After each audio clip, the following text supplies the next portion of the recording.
Hello दोस्तों, स्वागत है आपका हमारे इस यूट्यूब चैनल पर। थोड़ी बहुत आवाज़ की दिक्कतें आ सकती है तो उसके लिए मैं पहले ही सॉरी करता हूं। दोस्तों, ये जो सेट है आपका लुसेंट का तीसरा नंबर सेट है और 75 क्वेश्चन आज कंप्लीट होने वाले हैं। टोटल 1000 का लक्ष्य रखा गया है और मोस्ट इंपॉर्टेंट क्वेश्चन ही इसमें रखे जाएंगे। दोस्तों, बहुत ही गजब के क्वेश्चन है और आप सभी को पसंद भी आ रहा है, मैंने देखा है। तो प्लीज़ इस चैनल पर जो भी नए हैं वो चैनल को सब्सक्राइब कर लीजिए और जुड़े रहिए, ठीक है। और चलिए, ज़्यादा समय नहीं लेंगे। आज का पहला प्रश्न क्या है देखते हैं स्क्रीन पर। पहला प्रश्न है कि चौहान वंश का संस्थापक कौन था, ठीक है। तो बताएंगे इसका सही आंसर। इसका सही आंसर अगर आपने सी नंबर चुना है दोस्तों तो बिल्कुल राइट है। Option number C is the right answer, ठीक है, वासुदेव। अगला प्रश्न क्या है कि 2.5 दिन का झोपड़ा नामक मस्जिद में किसके द्वारा विद्यालय बनाया गया था। मोस्ट इंपोर्टेंट क्वेश्चन है दोस्तों, तो बताइएगा इसका सही आंसर। तो इसका सही आंसर होगा ऑप्शन नंबर सी, विग्रह राज चतुर्थ। अगर आपने चुना है तो बिल्कुल राइट है। प्रश्न है अगला कि पृथ्वीराज रासो की रचना किसने की। देखिए, ये क्वेश्चन बहुत बार रिपीट हुआ है एग्जाम में भी, तो बताएंगे इसका सही आंसर। तो इसका सही आंसर हो दोस्तों, ऑप्शन की बात करें तो ऑप्शन नंबर डी, चंद्रवर दाई जो है वो इसके सही आंसर होंगे, ठीक है। उन्होंने ही इसकी रचना की थी। अगला प्रश्न है कि तराइन के द्वितीय युद्ध में कौन विजयी हुआ। तो बताइएगा इसका सही आंसर। तो इसका जो सही आंसर हो दोस्तों, option number B, Mohammad Ghori जो है वो विजयी हुआ था। किसके साथ हुआ था दोस्तों, तो मोहम्मद गोरी और पृथ्वीराज चौहान के बीच में 1192 ईस्वी में, ठीक है। इस बात का आप ख्याल रखिएगा। अगला प्रश्न क्या है दोस्तों कि भोजपुर नामक झील का निर्माण किस शासक ने किया था। तो देखिए, यहाँ पे नाम से ही पता चल रहा है, तो बताइएगा सही आंसर इसका। तो इसका सही आंसर दोस्तों ऑप्शन नंबर सी, राजा भोज। अगर आपने सेलेक्ट किया है तो बिल्कुल राइट आंसर है। अगला प्रश्न है कि राजा भोज ने चित्तौड़ में किस मंदिर का निर्माण कराया था। बहुत ही अच्छा क्वेश्चन है दोस्तों, बताइएगा इसका सही आंसर। तो इसका सही आंसर हो जाएगा ऑप्शन नंबर बी, त्रिभुवन नारायण मंदिर का निर्माण कराया था चित्तौड़ में, ठीक है। चलिए अगले प्रश्न की तरफ बढ़ते हैं। प्रश्न है प्रतिहार साम्राज्य के पतन के बाद बुंदेलखंड की भूमि पर किस वंश का इतिहास प्रारंभ हुआ। तो देखिए, ऑप्शन में परमार वंश, सोलंकी, चंदेल और छेदी। तो इसका सही आंसर क्या होगा दोस्तों। तो इसका सही आंसर होगा ऑप्शन नंबर सी, चंदेल वंश का स्थापना हुआ था, ठीक है। अगर आपने चुना है तो बिल्कुल राइट आंसर है। चलिए देखते हैं आप लोग कितने कर पाते हैं 25 में। जिनका 20+ आएगा वो नीचे कमेंट जरूर करिएगा मेरे दोस्तों। अगला प्रश्न है कि वंश का प्रथम स्वतंत्र एवं प्रतापी राजा कौन था। देखिए, यहाँ पे चंदेल वंश का ही बात की गई है, तो इसका सही आंसर दोस्तों ऑप्शन नंबर बी जो है आपका सही आंसर है, यशोवर्मन, ठीक है। यहाँ पे लिख लीजिएगा एक बार, चंदेल वंश, ठीक है। चलिए अगले प्रश्न की तरफ बढ़ते हैं। प्रश्न कहता है कि आल्हा उदल नामक 2 सेना नायक किसके दरबार में रहते थे। तो बताइएगा इसका सही आंसर दोस्तों। यहाँ पे ऑप्शन दिया हुआ कीर्तिवर्मन, यशोवर्मन, ननकू, परमदिदेव। तो इसका जो सही आंसर होगा दोस्तों ऑप्शन नंबर डी, परमदिदेव के दरबार में रहते थे, ठीक है। अगला प्रश्न है कि सोलंकी वंश का संस्थापक कौन था। तो बताएंगे इसका सही आंसर। इसका सही आंसर होगा दोस्तों ऑप्शन नंबर बी, मूलराज प्रथम जो थे वो सोलंकी वंश के संस्थापक थे। चलिए अगले प्रश्न की तरफ बढ़ते हैं। प्रश्न है मुढेरा का सूर्य मंदिर का निर्माण किसके शासनकाल में हुआ था। तो बताएंगे इसका सही आंसर। ऑप्शन देखिए, चेदी वंश, सिसोदिया वंश, पल्लव वंश, सोलंकी वंश। तो इसका जो राइट आंसर होगा दोस्तों ऑप्शन नंबर डी, सोलंकी राजाओं के शासनकाल में। तो जिन्होंने ये चुना है उनका बिल्कुल राइट आंसर है दोस्तों। अगला प्रश्न है तो विजय स्तंभ का निर्माण किसने करवाया था। तो बताइएगा इसका सही आंसर। देखिए, राणा कुंभा, राणा सांगा, विक्रमादित्य द्वितीय, कोकल ने। तो इसका सही आंसर आप सभी को पता है दोस्तों। इसका सही answer option number A, Rana Kumbha, ठीक है। चलिए अगले प्रश्न की तरफ बढ़ते हैं। प्रश्न है दोस्तों अरबों ने सिंध पर विजय कब प्राप्त की थी। ठीक है, बहुत ही अच्छा क्वेश्चन है दोस्तों, ये एग्जाम में अक्सर पूछे जाते हैं। तो बताइएगा इसका सही आंसर।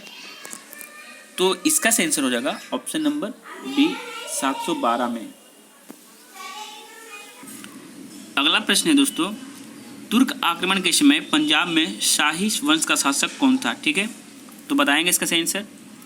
तो इसका सही आंसर दोस्तों ऑप्शन नंबर बी, अगर आपने चुना है तो बिल्कुल राइट आंसर है, देखिए जयपाल जो थे वो उस समय शासक थे, ठीक है, कहाँ के, तो पंजाब के। अगला प्रश्न क्या है, तो अगला प्रश्न दोस्तों कि महमूद गजनी किसका पुत्र था, बताइएगा इसका सही आंसर। ऑप्शन में अलप्तगिन, सुबुक्तगिन, परितगिन, इनमें से कोई नहीं। तो इसका सही आंसर होगा दोस्तों, अगर बी चुना है तो बिल्कुल राइट आंसर है, सुबुक्तगिन का पुत्र था, ठीक है। चलते हैं अगले प्रश्न की तरफ बढ़ते हैं। प्रश्न है महमूद गजनी ने भारत पर कितनी बार आक्रमण किया, तो बताएंगे इसका सही आंसर। तो इसका सही आंसर होगा दोस्तों ऑप्शन नंबर डी, 17 बार आक्रमण किया है, ठीक है।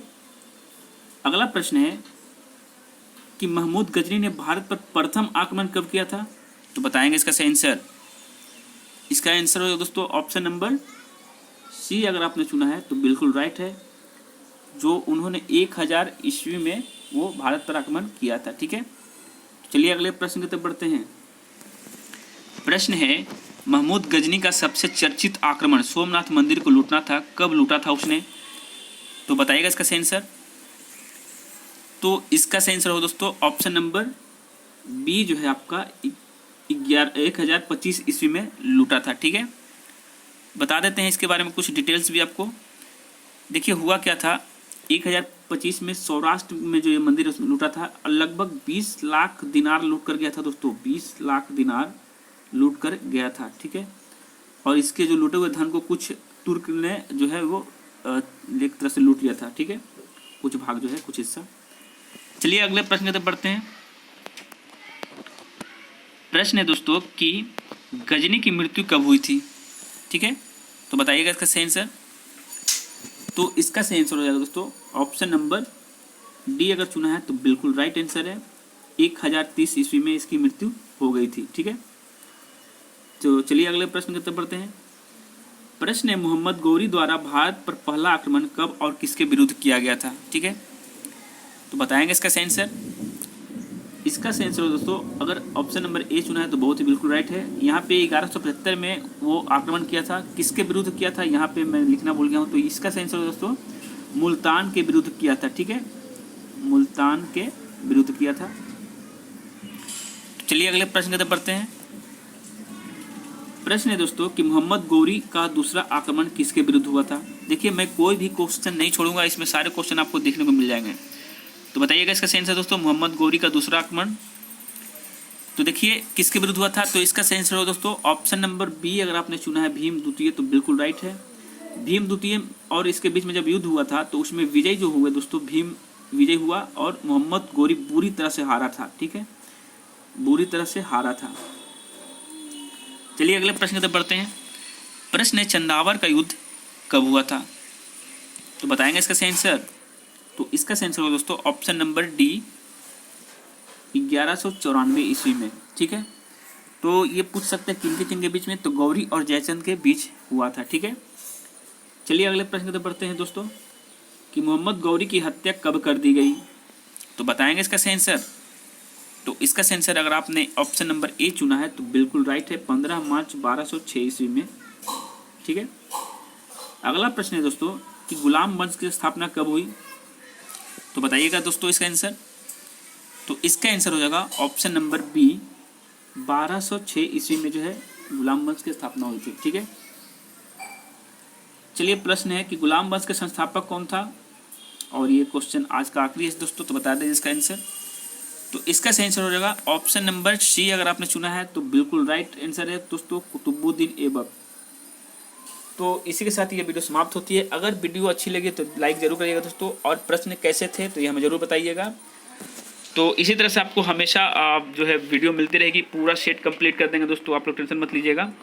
और जिनको भी ये PDF चाहिए आप हमारे नीचे व्हाट्सएप लिंक में जुड़ सकते हैं, वहाँ से आप डायरेक्ट इसको ले सकते हैं। तो इसी के साथ वक्त अभी समाप्त करते हैं। जय हिंद, जय भारत।